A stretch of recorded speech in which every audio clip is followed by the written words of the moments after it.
मोक्षमार्गस्य नेतारं कर्मभूभृतां ज्ञातारं विश्वतत्त्वानां वन्दे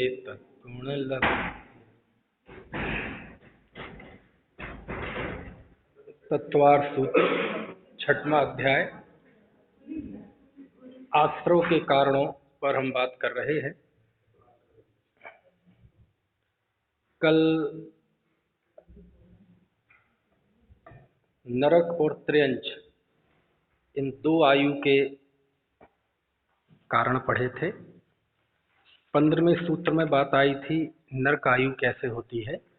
बहुत आरंभ और बहुत परिग्रह से नरक आयु होती है। उसके बाद 16वें सूत्र में त्र्यंच आयु कैसे आश्रव होता है। त्र्यंच आयु का कि माया यानी छल से मायाचारी के भाव से त्र्यंच आयु होती है। मायाचारी के भाव से यानी एक मायाचारी जो हमारे मन में एक स्थायी तौर पर रहती है। स्थायी तौर से मतलब अनादि अनंत नहीं, मतलब क्षणिक नहीं है ना, लंबे समय तक रहती है, तो वह त्र्यंच आयु का कारण बनती है।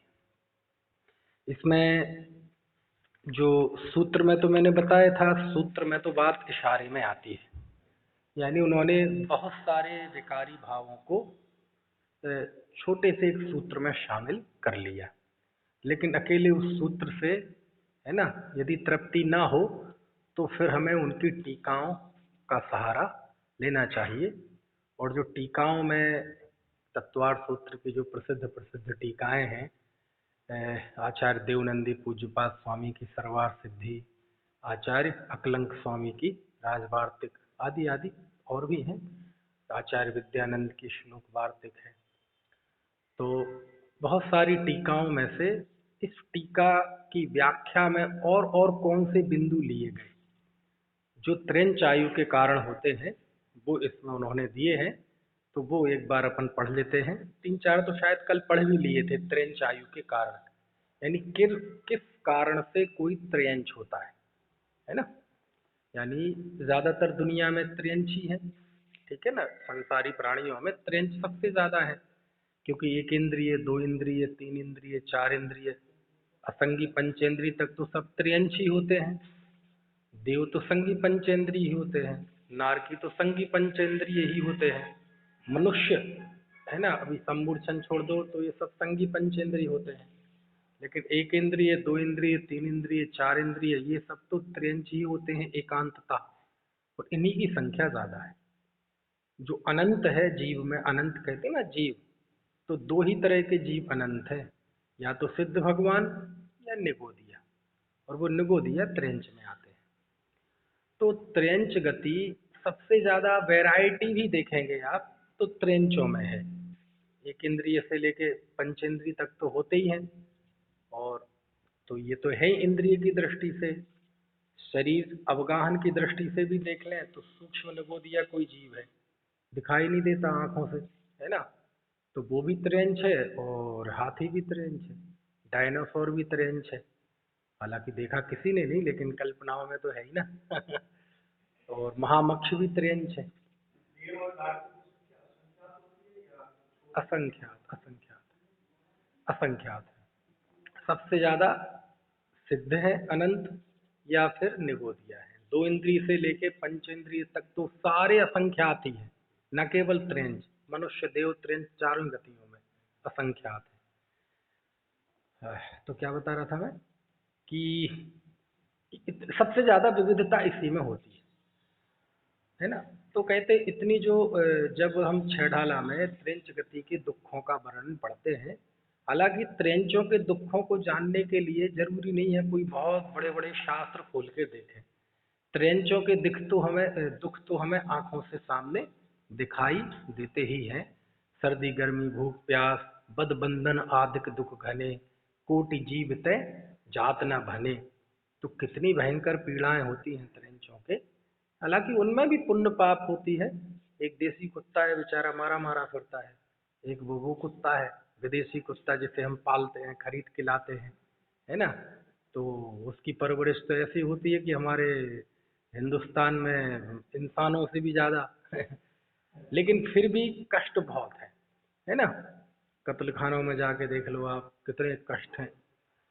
तो प्रश्न ये है कि जीव वो भी भगवान आत्मा ही है और जीव हम भी भगवान आत्मा है, तो वो त्रेंच क्यों हुआ, वो झोटा क्यों बना, वो बंदर क्यों बना, यानी त्रेंच होता क्यों है व्यक्ति, ऐसा क्या कार्य करता है कि जिससे वह पशु पक्षी कीड़ा मकोड़ा होता है। इनको देख देख कर जो हमको दया आती है, कई लोगों को दया आती है, कई लोगों को नहीं आती है। ऐसे भी होते हैं जो कुत्ते की पूंछ में पटाखे की लड़ी बांध देते हैं और पटाखा फोड़ देते हैं, और वो बेचारा तड़पता है और देखने वाले हंसते हैं। कितनी क्रूर है वो हंसी। ऐसे ही लोगों को राक्षस कहते हैं लोक में। समझ में आया ना। तो सब तरह के जीव हैं। तो प्रश्न ये है कि वो त्रेंच होता क्यों है। तो उसका कारण ये बताया है कि ऐसा कार्य, ऐसे भाव जीव के होते हैं कि ये वो चारों गतियों में अलग अलग कषाय की मुख्यता होती है। मनुष्य गति में मान कषाय की मुख्यता होती है, होती चारों ही है लेकिन मुख्यता, है ना। त्रेंचों में देखा होगा आपने, त्रेंचों में अकड़ नहीं होती ज्यादा, मान कषाय। हालांकि होते हैं कई अड़ियल टाइप के लेकिन मान कषाय की मुख्यता मनुष्यों में होती है। मायाचारी की मुख्यता त्रेंच गति में होती है। क्रोध कषाय की मुख्यता नरक में होती है। और लोभ की मुख्यता देवों में होती है ना। खैर, ये तो मुख्यता की बात हो गई। तो इस सूत्र में ये बताया माया त्रयग योनियस्, यानी माया त्रयग योनि का आश्रव का कारण है मायाचारी। अब इसके अंतर्गत क्या क्या आता है तो देखो, कल पढ़ा था, माया से मिथ्या धर्म का उपदेश देना, बहुत आरंभ परिग्रह में कपट युक्त परिणाम करना, कपट कुटिल कर्म में तत्पर होना, पृथ्वी भेद सदृश क्रोधी बना होना, नरक के कारण में पाषाण भेद यानी पत्थर की लकीर की तरह, इसमें पृथ्वी की लकीर की तरह, शील रहित पना होना, शब्द से चेष्टा से तीव्र मायाचार करना। यहीं पे अपनी गाड़ी रुकी थी, इसी पे बात कर रहे थे ना कि शब्दों के द्वारा, चेष्टाओं के द्वारा मायाचार प्रकट कर देना। कल मैंने बताया था ना कि कई प्राणी ऐसे होते हैं कि उनके बात करने के तरीके से, उनके, है ना, हंसने से, उनके हर चीज से वो छल टपकता है। टपकता कि नहीं। कई लोग ऐसे होते हैं कि वो टूटी फूटी बोली बोले तो उसमें भी उनकी सज्जनता टपकती है। और कई बहुत बढ़िया फॉरवर्ड, एकदम उतार चढ़ाव प्रभावशाली तरीके से बोले तब भी उनका छल टपकता है, उनकी वाणी से, उनके चेहरे के हाव भाव से। बताया था ना, आंखों से आंसू यहाँ से आते हैं, यहाँ से आते हैं, यहाँ से, तीनों का अलग अलग अर्थ होता है। बात करते करते कोई यहाँ देख रहा हो तो अलग अर्थ होता है, इस तरफ देख रहा हो तो कोई अलग अर्थ होता है, ऊपर देख रहा हो तो कोई अलग अर्थ होता है। बात करते करते कई लोग पैर हिलाते हैं, कोई ऐसे ऐसे हाथ करते हैं, है ना, कोई ऐसे मुट्ठी बांधते, सबके अर्थ होते हैं। तो छल वो कहीं ना किसी रूप में प्रकट होता है ना। खैर, पर के परिणाम में भेद उत्पन्न करना, अति अनर्थ प्रकट करना।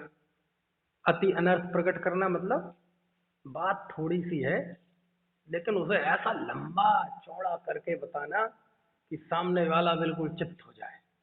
छोटी छोटी सी बात को, जीव की आदत होती ना, कष्ट इतना हो और बताता है इतना, और सुख हो इतना और बताता है इतना। तो कुछ हो गया हो, कोई अशोभनीय घटना स्वयं के साथ, पर के साथ, तो वो ऐसे बताना उसको कि लोगों की सिंपैथी बटोरना या कि और अपने प्रयोजन सिद्ध करना, है ना।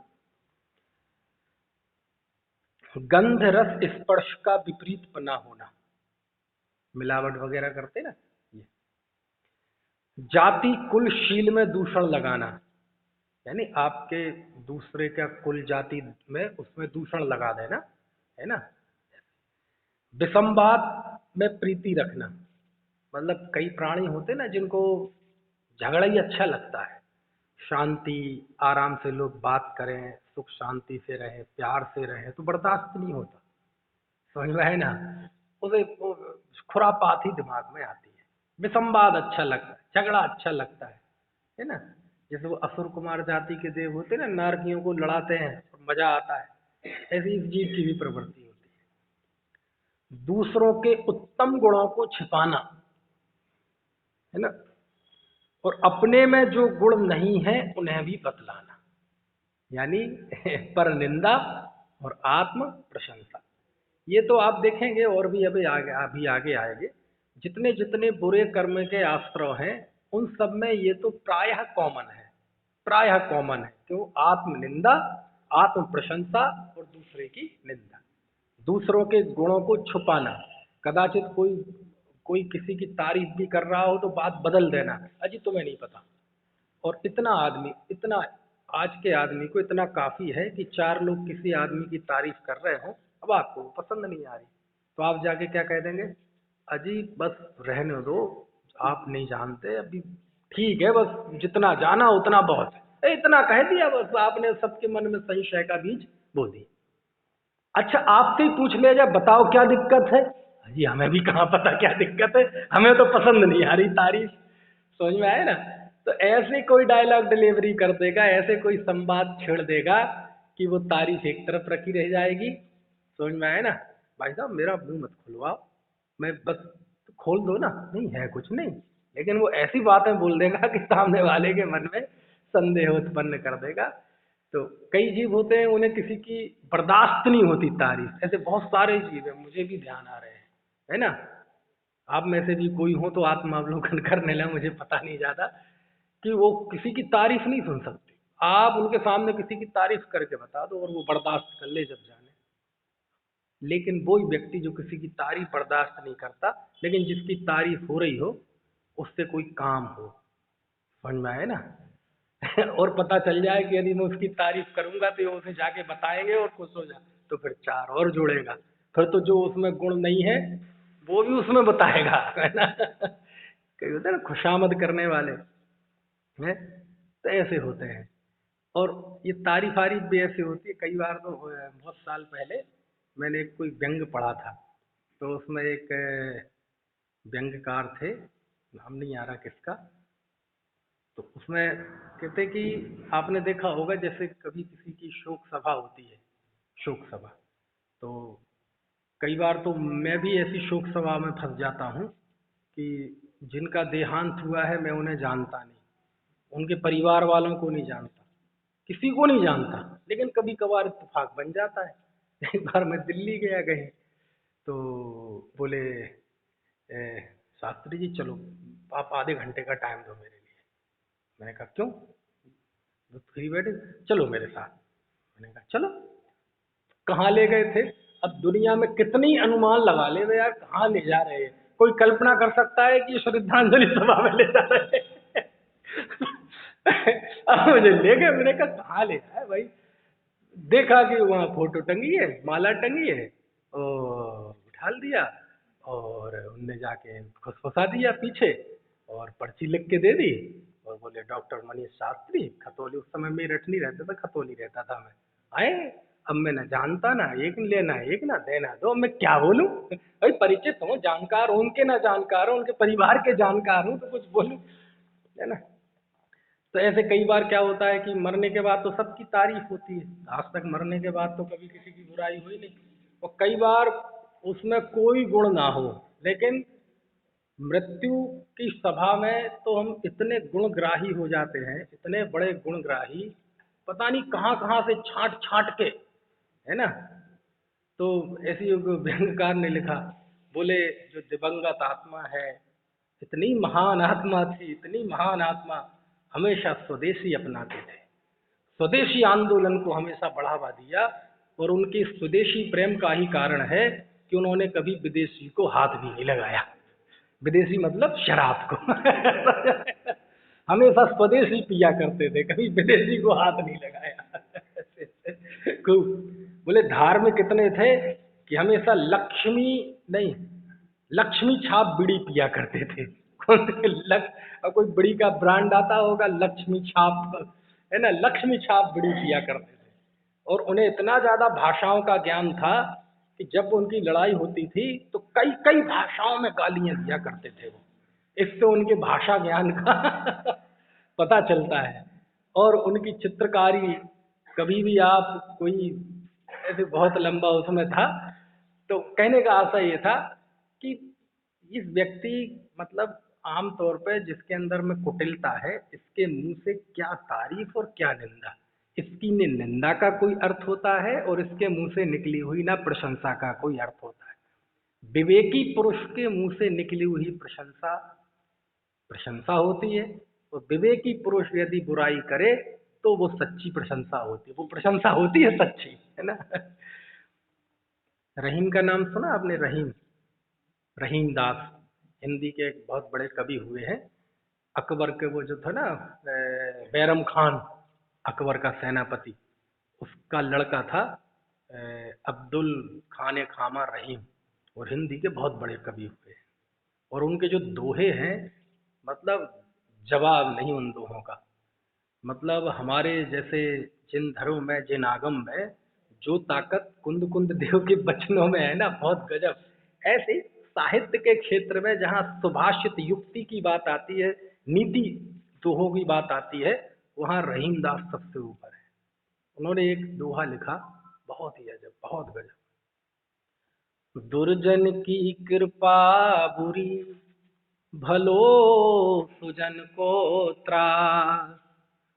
सूरज जब गर्मी करे, तब बरसन की आस।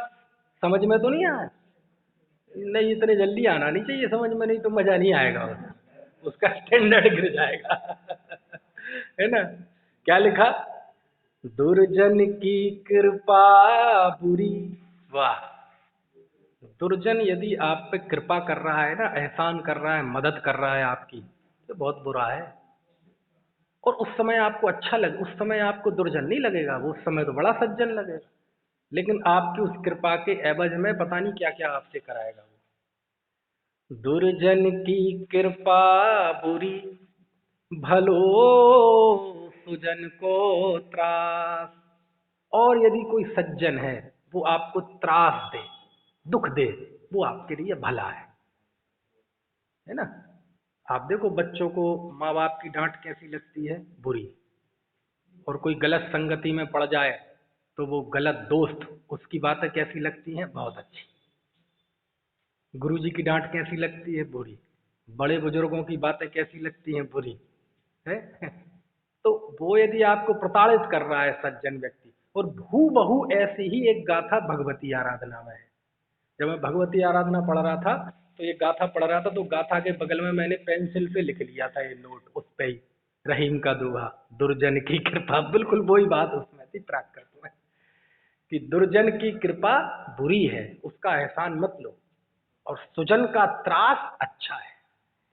दुर्जन की कृपा बुरी, भलो सुजन को त्रास। मिसाल क्या दी? सूरज जब गर्मी करे, तब बरसन की आस। कि जैसे सूर्य होता है, जब मई का महीना आता है ना, बहुत गर्मी पड़ती है, 15 मई के बाद 9 दिन आते हैं, 9 तपा।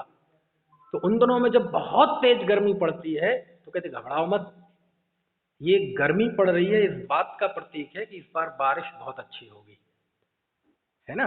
अभी थोड़ा गर्मी हो जाए, पसीना पसीना आ जाए, कोई बात नहीं, लेकिन ये इस बात का संकेत है कि बारिश अच्छी होगी, खुशहाली छा जाएगी। लेकिन उस समय यदि बारिश हो जाए, गर्मी के दिनों में, मई के महीने में, जेठ के महीने में, तो उस समय तो अच्छा लगेगा, लगेगा कि नहीं अरे गर्मी से तपन दुखी हो गए थे साहब, मजा आ गया, क्या सुहाना मौसम हो गया। अखबारों में भी झम आएंगे समाचार, जम के बरसे बदला बदरा, और बारिश में भीगते हुए लोग, लड़के लड़कियों की फोटो आएगी, है ना। झूम के बदले बरसे, क्या है, झूम के बरसे बादल, और गर्मी से राहत, सुहावना हुआ मौसम, ऐसे सब समाचार आएंगे। लेकिन खबरदार, ये इस बात की का संकेत है कि अब तो गिर गई। हमारे यहाँ उसे बोलते तपा चूना। जैसे घर चूता है ना, बोले ऐसी तपा के दिन चू गए। ये इस बात का संकेत होता है कि बारिश अच्छी नहीं होगी इस बार, फसलें होंगी नहीं, हो जाएंगी तो एकदम मर जाएंगे, मतलब बहुत बुरी दशा आने वाली है। तो ऐसी मिसाल ली काय के लिए दुर्जन की कृपा बुरी, भलो सुजन को त्रास। सूरज जब गर्मी करे, तब बरसन की आस। है ना। तो छल के जिसके अंदर होता है उसके मुंह की तो ना प्रशंसा का कोई मतलब है, ना उसके मुंह से निकली हुई निंदा का कोई अर्थ है। क्योंकि वो तो उसके प्रशंसा के शब्दों में भी उसका छल होता है और निंदा में भी उसका छल होता है ना। और देखो, नील कपोत लेस्या रूप परिणाम करना, 6 लेस्याओं में है ना। कृष्ण लेस्या तो नरक आयु का कारण हो गया। उसके बाद 2 लेस्याएं जो अशुभ लेस्याएं हैं, नील लेस्या और कपोत लेस्या, उसके परिणाम। और अंतिम लिखा इसमें, आर्त ध्यान में मरण करना। नरकायु के कारणों में क्या लिखा था? रौद्र ध्यान में मरण करना, यानी पाप का में आनंद मनाना और आनंद में ही तल्लीनता। क्योंकि ध्यान तो ज्ञान की अवस्था है ना, तो उस पाप करके आनंद मानना और उसी में तल्लीनता, तो वो रौद्र ध्यान में मरण करना, वो नरकायु का। और यहाँ क्या बताया त्रिंच में? आर्त ध्यान। आर्त ध्यान यानी दुख में दुखी अनुभव करना। अरे रे, मैं मर गया, मैं लुट गया, बर्बाद हो गया, कोई किसी का नहीं है, आ रा रा। समझ गए ना? यानी दुख दुख दुख दुख, दुख का ही अनुभव करना, उसी में तल्लीनता होना, है ना। कई प्राणी होते हैं ना ऐसे कि उनको ज्यादा दुख होता नहीं है, लेकिन उनसे जाके बात करो तो ऐसा लगेगा दुनिया का सबसे दुखी प्राणी यही है। और कई लोग ऐसे होते हैं जिनके जीवन में सुख की ऐसी कोई बाहरी वजह नहीं होती, लेकिन उनकी अपनी एक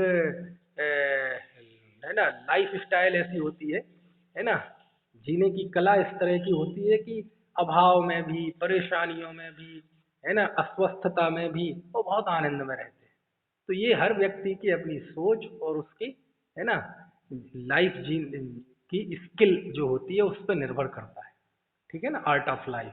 लेकिन ये तो दुखी, और मरते समय भी दुखी दुखी, मरा मरा मरा। समझ में आया ना? तो आर्त ध्यान मतलब दुख का अनुभव करना। तो कहते दुख का अनुभव तो किसी को भी हो सकता है। दुख का अनुभव तो भाई आप मान लीजिए कोई ज्ञानी पुरुष है, वो भी जीवन के अंतिम क्षणों में है, हो सकता है उसको भी बीमारी हो, उसको भी बीमारी से कष्ट हो रहा हो, तो उसे कष्ट तो हो रहा है, शरीर का कष्ट हो रहा है, लेकिन इस शरीर के कष्ट के पैरेलल उसके अंदर एक तत्व ज्ञान का दिया भी जल रहा है, जो प्रति समय सावधान रहता है कि ये बीमारी पाप के उदय की दशा है, शरीर की दशा है, ये अपूर्णता की दशा है, ये दुख रोग का दुख नहीं है, राग का दुख है। समझ में आया ना? ये बीमारी का दुख नहीं है, ये मोह का दुख है। तो इस वजह से वो अपने तत्व ज्ञान से, है ना, उस दुख के प्रति भी एक उपेक्षा का भाव रखता है। लेकिन ये इसकी तो स्थिति ये है। और वो लिखा ना जैसे मिथ्या दर्शन के बताने में पंडित दौलत राम जी ने, तन उपजत अपनी उपज जान, तन नसत आपको नासमान। उसमें फिर एक और लिखा, मैं सुखी दुखी में, पढ़ना पूरा पढ़ना, मैं सुखी दुखी में रंग राव, मेरे धन ग्रह गोधन प्रभाव, मेरे सुततीय में सबल दीन, बेरूप सुभग मूरख प्रवीण। अब ये अज्ञानी की अपनी मान्यता है। अब इसमें जो मैंने बोला मैं सुखी दुखी, इसके 2 भाग कर लो। मैं सुखी रौद्र ध्यान, दुखी आर्त ध्यान, रंक आर्त ध्यान, राव रौद्र ध्यान। विरुद्ध है ना, सुखी दुखी, रंक मतलब भिखारी, राव मतलब राजा। मैं सुखी दुखी में रंक राव, मेरे धन ग्रह गोधन प्रभाव। ये रौद्र ध्यान में। मेरे सुत तीय में, मैं मेरे सुत मेरे तीय परिग्रहानंदी, मैं सबल रौद्र ध्यान, दीन ये आर्त ध्यान। अरे बहुत दीन गरीब है ना। मेरे सुत तीय में सबल दीन, बेरूप, अरे मैं कुरूप हूं जी, है ना। ये काय में आ गया, आर्त ध्यान में। सुभग, मैं सुंदर हूं, ये काय में आ गया, रौद्र ध्यान में। क्योंकि वहां छेड़ाला में तो वो मिथ्या दर्शन की बात कर रहे हैं, लेकिन आप उसे परिणामों में लागू करो तो ऐसे उसमें बन जाएगा। मूर्ख, मैं मूर्ख हूं, ये आर्त ध्यान। प्रवीण, मैं बहुत बुद्धिमान हूँ, कलाकार हूँ, तुम जानो क्या हमें, समझ में आए ना। ये क्या हो गया, रौद्र ध्यान। तो इस संसार का बीज यही है, आर्त रौद्र ध्यान। धर्म ध्यान तो है ना, ऊपर ले जाता है, जीव को अभ्युदय का कारण है, और शुक्ल ध्यान तो साक्षात मुक्ति का कारण है ना। तो यही दो ध्यान है, और वो पूरा उसमें आ गया दौलत राम जी को उस एक छंद में। आर्त ध्यान भी आ गया, रौद्र ध्यान भी आ गया। श्रद्धा के लेवल पे तो दोनों मिथ्या दृष्टि है, लेकिन ये जो परिणामों में चलता है उसमें एक का नाम रौद्र ध्यान है और एक का नाम आर्त ध्यान है। समझ में आया ना। अब ऐसा बंटवारा आपने कभी सोचा, ऐसा भी बंटवारा हो सकता है? मेरे दिमाग में भी नहीं आया कभी, अभी आया बिल्कुल ऑनलाइन लेटेस्ट। समझ में आया ना। किस वजह से, वो तन उपजत अपनी उपज जान के बहाने है, कि उन दो लाइनों में रौद्र आर्त रौद्र धार, उसी में ही तो झूला झूल रहा है जी।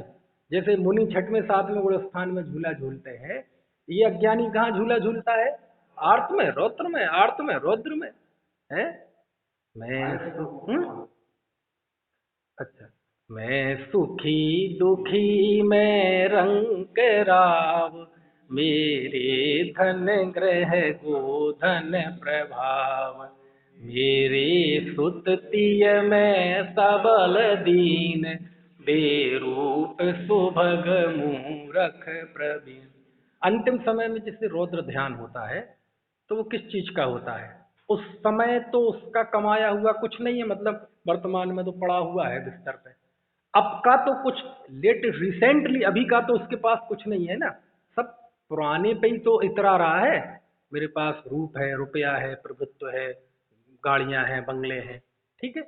और दूसरा, जो रौद्र ध्यान मना रहा है, आर्त ध्यान मना रहा है, उसके पास वर्तमान में तो भाई गरीब भी होगा, अमीर भी होगा, तो अंतिम समय में तो सब एक है ना, गरीब हो, अमीर हो, राजा हो, चक्रवर्ती हो, कोई भी हो, अंतिम समय में तो वो पड़ा हुआ है, बिस्तर पे लेटा हुआ है ना।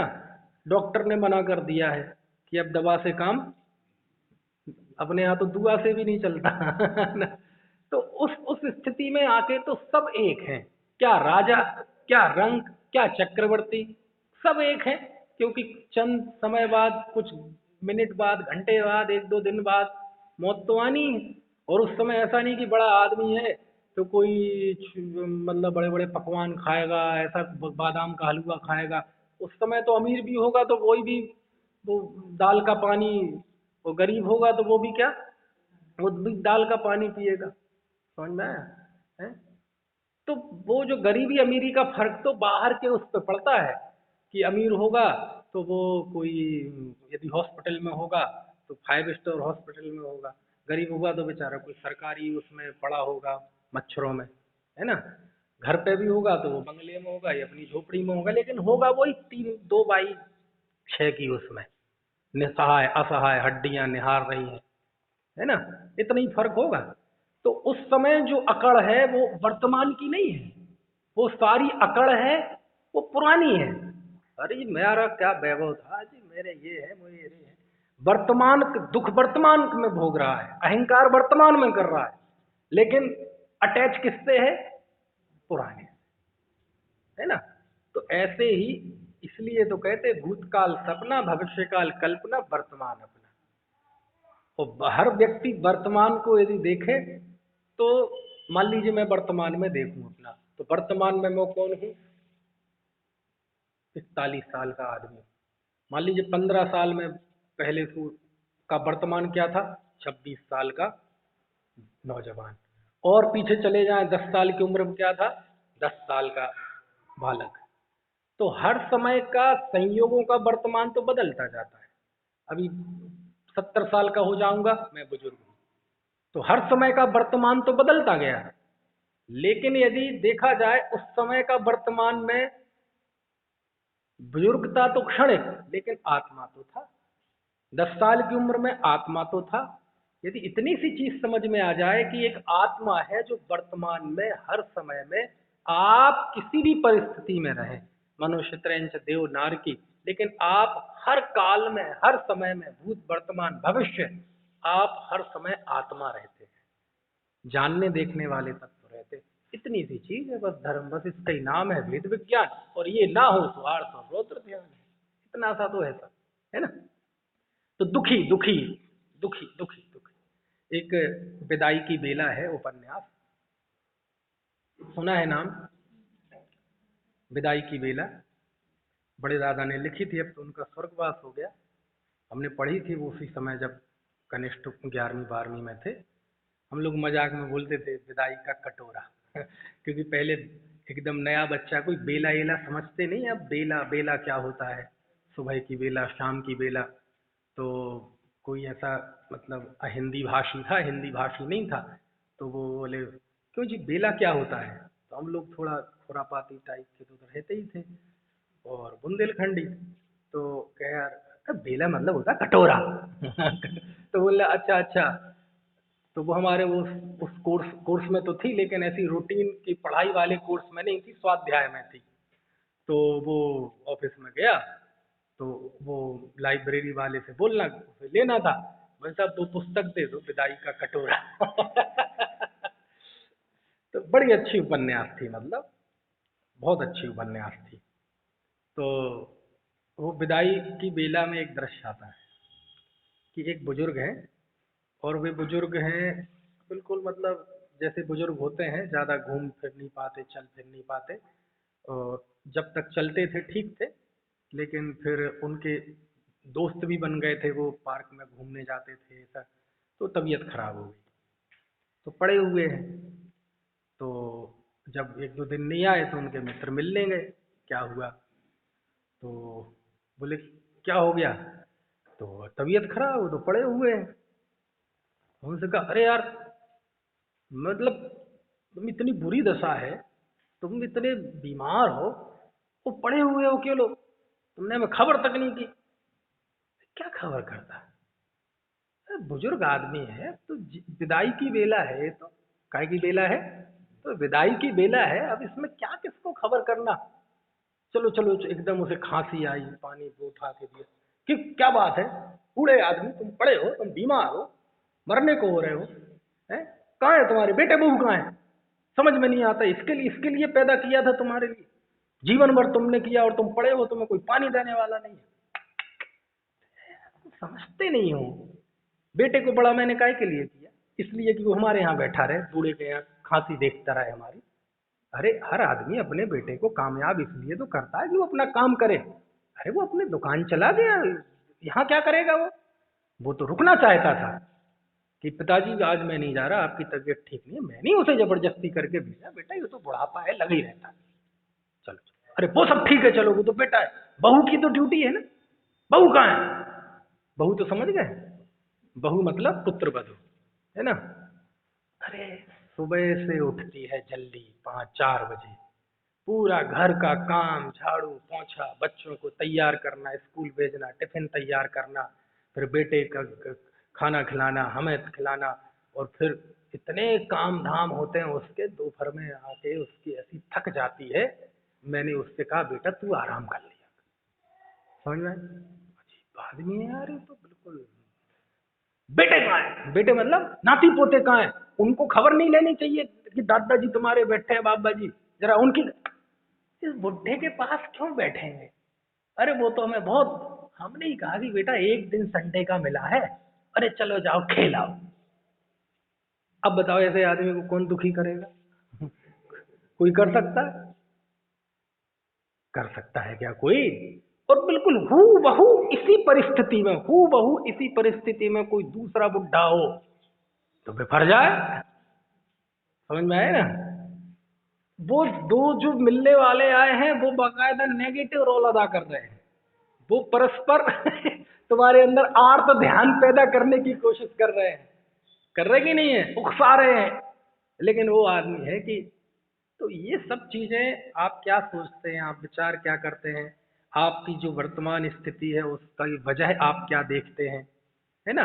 ये सारी जब विवेकपूर्ण स्थिति हमारे अंदर आती है तो सच में ऐसी परिणति जागृत होती है कि हम हर परिस्थिति के लिए किसी दूसरे को जिम्मेदार नहीं ठहराते। अब उनने किसको जिम्मेदार ठहराया? उनने कहा तो मैं बीमारी, तो ये तो बुढ़ापे का स्वरूप है। बोले बेटा कहाँ है? सच कहा उसने, भाई वो यहाँ थोड़ी बैठा रहेगा। बहू कहाँ है? सच बात है, सब घर में महिलाओं की प्राय यही स्थिति होती है, बिल्कुल कोल्हू के बैल की तरह सुबह से लेके रात तक जुटे रहो, सबसे पहले उठना, सबसे आखिरी में सोना, और उसके बीच में क्या क्या करना पड़ता है, काम काम काम, तो सबको पता है। तो हर बिल्कुल ऐसा नहीं कि वहाँ जो वार्तालाप हुआ है और उसमें उन जिस परिस्थितियों का जिक्र आया है वो कोई किसी एक स्पेशल घर की है, प्रायः सभी घरों का ऐसा ही होता है। लेकिन उन्हीं सामान्य परिस्थितियों में वह कितनी विशेष सोच है और सामान्य। हाँ जी सही बात है जी, क्या करें जी बताओ, ऐसे ही है जी। आजकल कोई किसी को खबर ही नहीं है, बुढ़ा मर जाए तो किसी को कोई पता भी नहीं चलेगा, किसी के सिर पे जू नहीं रेंगेगा। अब यहाँ का जो खराब सब जुमला है मैं बोलना नहीं चाहता है? समझ गए? तो ये सब व्यक्ति के अपने कहाँ पे असर करता है। परिस्थितियों में कोई सुख दुख नहीं होता, आप क्या सोचते हैं, आपका माइंड सेट कैसा है उससे फर्क पड़ता है ना। तो आर्त ध्यान में मरण करना, आर्त ध्यान में कैसा मरण करना? इष्ट के वियोग का चिंतन करना, अनिष्ट के संयोग का चिंतन करना, और वो ही सोचना अरे रे मर रहे हैं, अरे रे जिंदगी भर मेरे बेटों ने मुझे बहुत सताया, मेरी बहू ने मुझे बहुत सताया, उस चाचा ने, उस ताऊ ने मेरा ये नुकसान किया, वो नुकसान किया, उसने मेरी दुकान में, मतलब यही सोचते। वो हो गया सब, ऐसा नहीं है आज अभी तो वो अंतिम श्वास ले रहा है, अब वहाँ कोई नहीं है, लेकिन वो ही मर गया। अरे पूरे जिंदगी में कोई सुख नहीं मिला, गरीबी गरीबी देखी, जिस काम में हाथ डाला, सोने को हाथ लगाया तो वो मिट्टी हो गया। समझ में आया ना? तो ऐसे दुखी रहना, दुखी रहना, रोते ही रहना, रोते ही रहना। तो रोते रोते मरना ये त्रैंच आयु के आश्रव का कारण। और ऐसा कब होता है? जब आपकी मनोवृत्ति जीवन में प्रायः इसी तरह की रही हो। समझ में आए ना? जीवन में मनोवृत्ति प्रायः इसी तरह की रही हो। यदि वो जीवन भर दुखी रहता हो, उसे राह चलते 1 लाख रुपए पड़े मिल जाए ना, अरे यार 1 लाख रुपए पड़े मिले, समझ में आया ना, 1.5 लाख रुपए मिल जाते तो एक वो गहना आ जाता पत्नी के, मतलब उसे दुनिया की कोई भी चीज दे दो वो उसमें भी दुखी रहेगा, उसे कुछ भी दे दो उसमें भी वो दुखी रहेगा। उसे स्वर्ग भी भेज दोगे, अरे यार यहाँ कितनी शांति शांति सी है यार, कोई बोलने चालने वाला नहीं, कोई लड़ने झगड़ने वाला नहीं। मतलब जो होता है ना दुखी आदमी, तो दुख उसमें नहीं होता परिस्थिति में, उस दुखी आदमी को अच्छी परिस्थितियों में भेज दो तो वहां वो दुखी हो जाएगा, वहां के लोगों को दुखी कर देगा। समझ में आया ना? ऐसे होते हैं विचित्र विचित्र तरह के। तो आर्त ध्यान में मरण करना, समझ गया? इस तरह से चलो, इस तरह ये 16 सूत्र पूरे हो गए। इसमें कुछ पूछना है आपको? आगे बढ़े, चलिए अब 17वां सूत्र। सत्र में 17, 18 इन 2 सूत्रों में मनुष्य आयु के आश्रयों के कारण बताए। तो देखो दोनों सूत्र पढ़ते हैं हम। 17वां पढ़ता हूं पहले। अल्पारंभ परिग्रहत्व मानुषस्य स्वभाव मार्दवम च। देखो नरक आयु का कारण तो था बहु आरंभ और बहु परिग्रह, मनुष्य आयु का कारण है अल्प आरंभ और अल्प परिग्रह। अल्प आरंभ मतलब थोड़ी हिंसा, और अल्प परिग्रह मतलब थोड़ा परिग्रह। अब थोड़ी हिंसा मतलब कितनी और थोड़ा परिग्रह मतलब कितना, इसकी बाउंड्री खींचना बहुत कठिन काम है, क्योंकि हमारे यहाँ चरणान योग में इतनी बाउंड्री तो खींच दी जाएगी कि अहिंसाणु व्रत और परिग्रह परिमाण व्रत 5 व्रत होते हैं ना, तो हिंसा का न्यूनीकरण वो अहिंसाणु व्रत, और परिग्रह का न्यूनीकरण संक्षेपीकरण वो परिग्रह परिमाण व्रत, तो वो तो अणुव्रत हो गए। और अणुव्रती जीव तो मनुष्य आयु का आश्रय होता ही नहीं है उसके, वो तो देव आयु में जाएगा। लेकिन यहाँ मनुष्य आयु में लिखा है, तो अल्प आरंभ और अल्प परिग्रह का मतलब क्या हुआ? वस्तुओं से तो हम इसका निर्धारण कर नहीं सकते। क्यों नहीं कर सकते? क्यों नहीं कर सकते?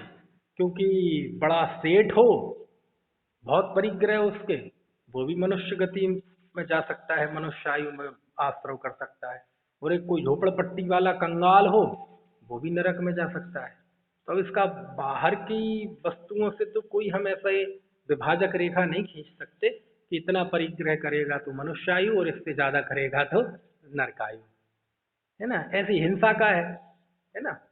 कोई युद्ध करने वाला और युद्धों में लाखों लोगों को मौत के घाट उतारने वाला भी देवगति में चला जाए, समझ में आया ना।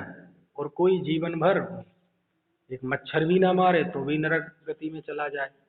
तो अब इस चीज से तो हम अंदाजा कर नहीं सकते। तो फिर फॉर्मूला क्या है?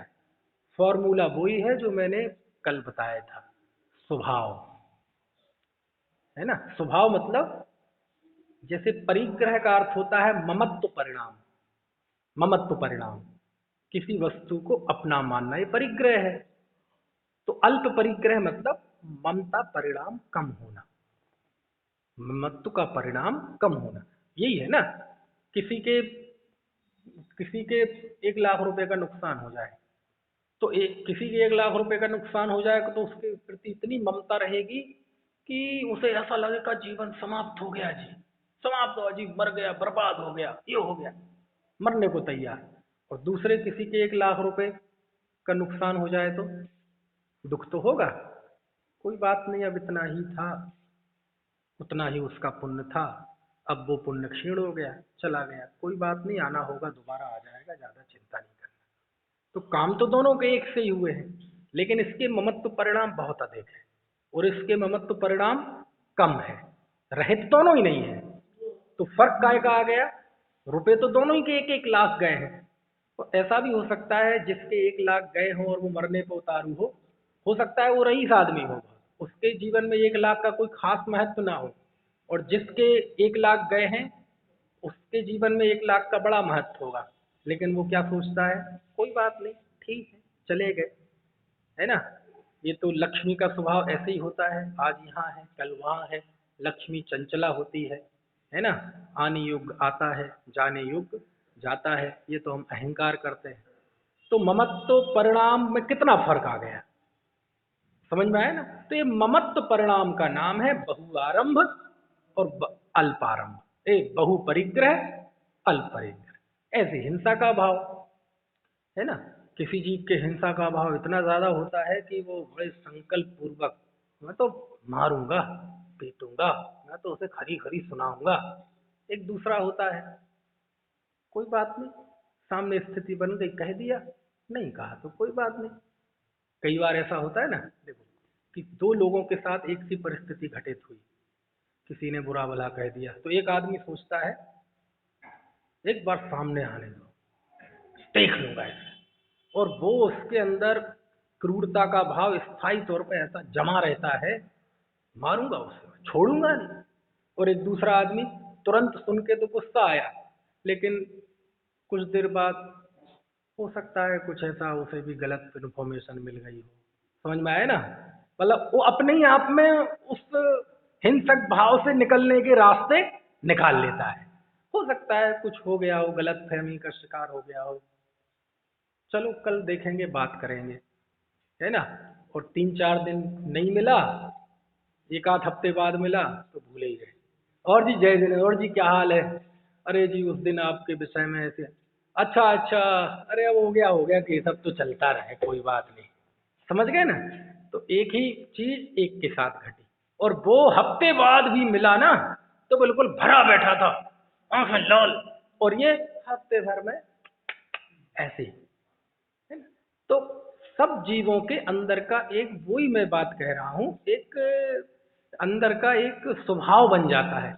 एक द्रव्य का स्वभाव तो होता ही है जो कभी नहीं बदलता, अनादि अनंत ज्ञान दर्शन स्वभाव। एक हमारी इस पर्याय का भी एक स्वभाव बन जाता है लंबे समय तक, ठीक है। इसे मैं बार बार स्थायी भाव कह रहा था कल, वही। तो वो ही असर करता है। तो अल्पारंभ अल्प परिग्रह मतलब ममत्व का परिणाम कम होना और क्रूर हिंसा का परिणाम भी कम, समझ में आया ना। ऐसा होता है ना, किसी जीव को बताओ कि देखो ये काम मत किया करो, ये काम मत किया करो, इससे बहुत हिंसा होती है,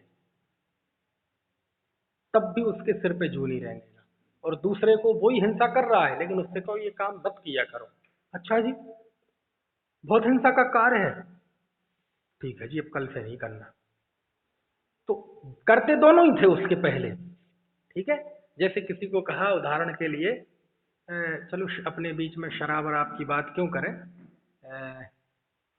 बोले सिरका, दोनों ही सिरका पीते थे। अब सिरका बहुत खराब होता है, सड़ा सड़ा के बनाता है, बहुत हिंसक कार्य है, तो दोनों ही पीते थे। उसने कहा भाई सिरका मत पिया कर, बहुत खतरनाक होता है, बहुत हिंसक होता है। अच्छा जी, अरे तो क्या करें जी, सब छुड़वा दो, तुम लोग तो पंडित लोग खाएं भी कुछ नहीं, समझ में आया ना। और दूसरा भी खा पीता था, भाई ये सिरका बहुत गंदा हुआ। अच्छा जी, ये बात तो मुझे किसी ने बताई नहीं, ऐसी हिंसा होती है उसमें जी, सड़ाते हैं ये करते हैं, भाई मैं कल से हाथ नहीं लगाने का। तो ये जो प्रतिक्रिया हुई है इसका महत्व तो नहीं है, महत्व इस बात का है अभी समझने के लिए कि कल तक दोनों ही पीते थे और दोनों ही सिरका पीते थे, लेकिन दोनों के सिरका पीने पीने में अलग अलग तरह का की आसक्ति थी, ठीक है नहीं। अब आप पीने से लगाओगे तो पी तो दोनों रहे, समझ में आया ना, पी तो दोनों रहे, लेकिन दोनों के पीते समय भी अलग अलग तरह की एक को बताओ कि ये गलत है तो एकदम पीछे हटने के लिए तैयार, और दूसरे को बताओ गलत है तो उसके सिर पे जू नहीं रहेगा। तो यही होता है तीव्रता और मंदता का फर्क। इसलिए किसी को पाप में लगे हुए देखकर, गलत कार्य में लगे हुए देखकर कभी उसको अंडर एस्टिमेट नहीं करना, अरे इसका तो जीवन बेकार है, ये है वो है, ऐसा कुछ भी नहीं है। कब किसके अंदर क्या बदलाव आ जाए, क्योंकि वो उस समय कितनी तीव्रता से उस पाप को पकड़े हुए है आपको नहीं पता। हो सकता है वो पाप करता हुआ दिखाई दे रहा हो, लेकिन जिन तंतुओं से उसने पाप को जकड़ रखा है वो तंतु बहुत कमजोर हो, बिल्कुल मकड़ी के जाल की तरह नाजुक हो, जरा सा धक्का लगते ही टूट जाए। और किसी के सांकल से बंधे हुए हो सकते हैं, खींचो मारो पीटो, लोहे से भी नहीं, हथौड़े से भी नहीं टूटे, है ना। तो यही सब है। अब देखो इसमें जो सूचीबद्ध किया है टीका में, वो मैं पढ़ के बताता हूं। मनुष्य आयु के कारण मिथ्यात्व सहित बुद्धि का होना, मिथ्यात्व सहित बुद्धि होगी तो मनुष्य आयु ही हो सकती है ना। और त्रेंच आयु भी हो सकती है, नरक आयु भी हो सकती है, लेकिन अल्पारंभ अल्प परिग्रह का भाव हो और मिथ्यात्व सहित बुद्धि हो तो फिर वो, हाँ, मनुष्य आयु मानेगा, देवायु नहीं। और देवायु में तो वैमानिक तो बिल्कुल नहीं। चलो, स्वभाव में विनय होना, विनम्रता का भाव। प्रकृति में भद्रता होना, भद्रता मतलब अच्छा होना, है ना। तीव्र क्रोध नहीं, तीव्र माया नहीं, तीव्र मायाचारी का भाव नहीं, तीव्र लोभ का भाव नहीं, है ना।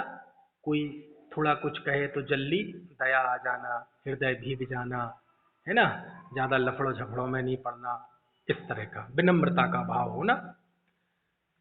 प्रकृति में भद्रता होना, परिणामों में कोमलता होना और मायाचार का भावना होना, श्रेष्ठ आचरणों में सुख मानना।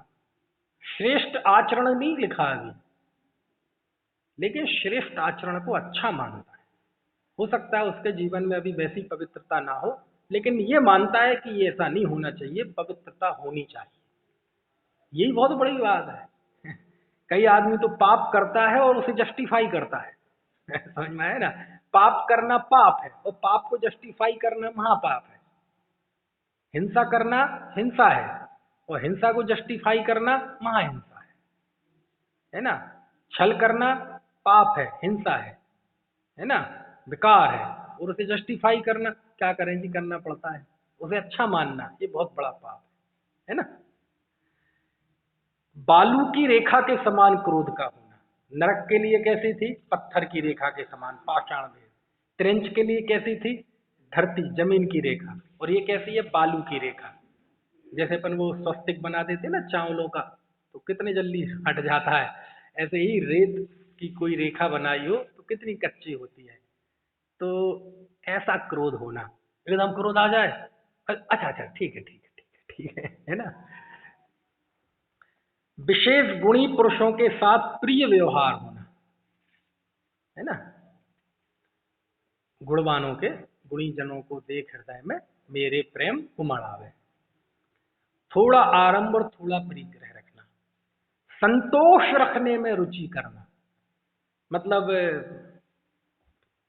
संतोष, संतोष प्रवृत्ति, है ना। शौच धर्म में आता ना जैसे, तो वो तो शौच धर्म है। यहाँ एक स्वाभाविक जो संतोषी प्रवृत्ति होती है उसकी बात है, संतोष रखना। समझ में आया ना। कोई कहे ऐसा ऐसा, ठीक है चलेगा, अरे यार तुमने क्या मकान, थोड़ा मकान का ये करा लो, एक, अरे ठीक है यार आराम से रह रहे हैं भाई, इतना मकान आपको छोटा नहीं पड़ता। नहीं नहीं नहीं, सही पड़ता है। कई लोग, आपको पता है ये जो वही बताया ना रायचंद ऐस हंसती खेलती जिंदगी में किसी की आग लगाना हो ना, तो ये रायचंद, राय बहादुर, राय सिंह को भेज दो, वो उसकी हंसती खेलती जिंदगी में आग लगा देगा। समझ में आए ना।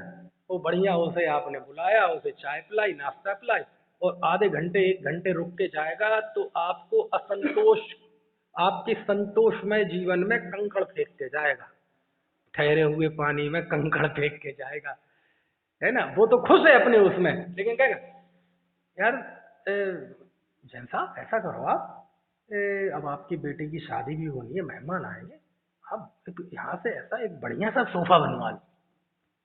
देखो यदि यदि उसकी वो होती ना उतनी हैसियत तो बनवा ही लेता, अब तक छोड़ता थोड़ी, वो गृहस्थ है।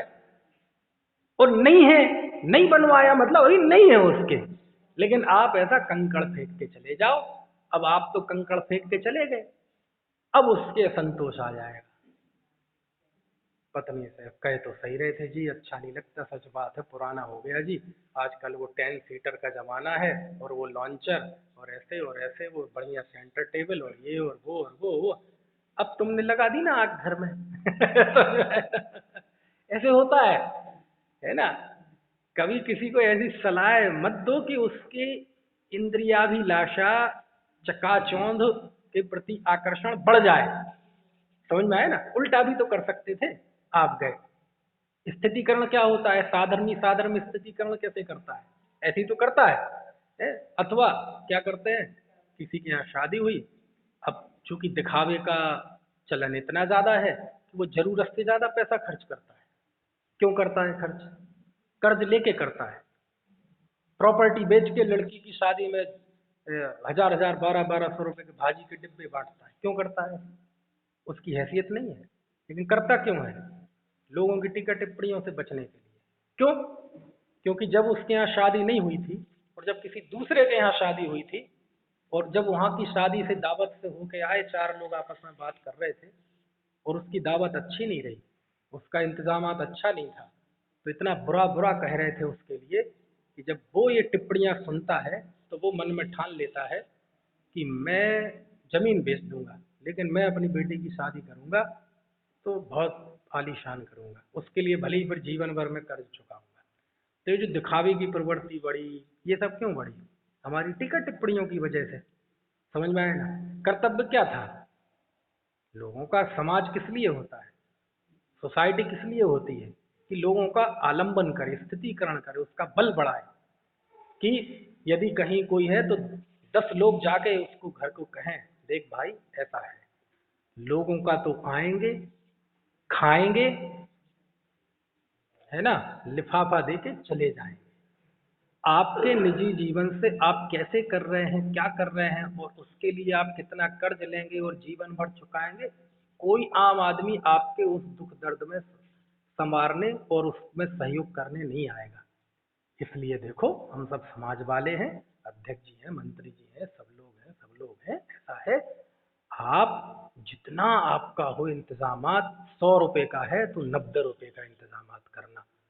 बिल्कुल मत सोचना कि हमें 10 किस्म की मिठाई खिलानी है, कोई मिठाई का भूखा नहीं है। आपकी बेटी है, हमारी बेटी है, समाज की बेटी है, आप बिल्कुल चिंता मत करना। ये होता है स्थितिकरण।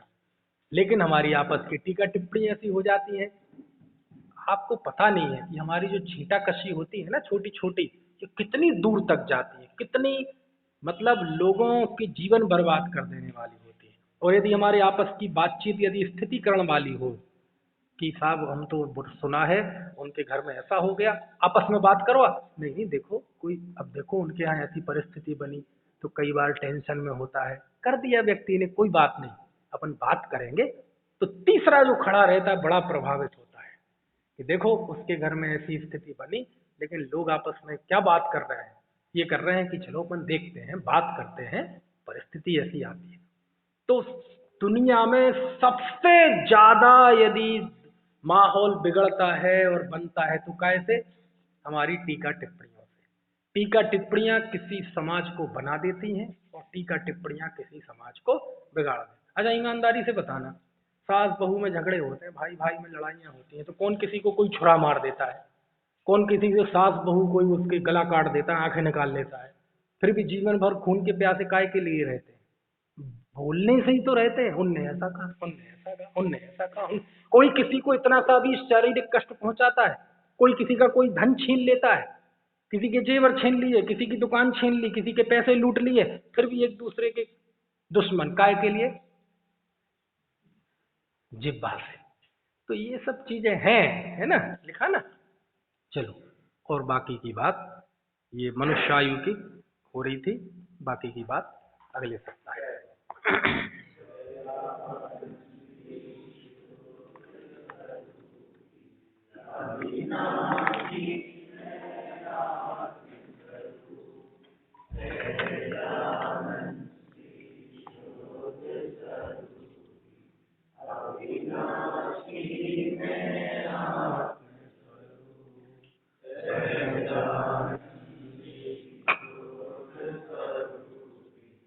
अविनाशी में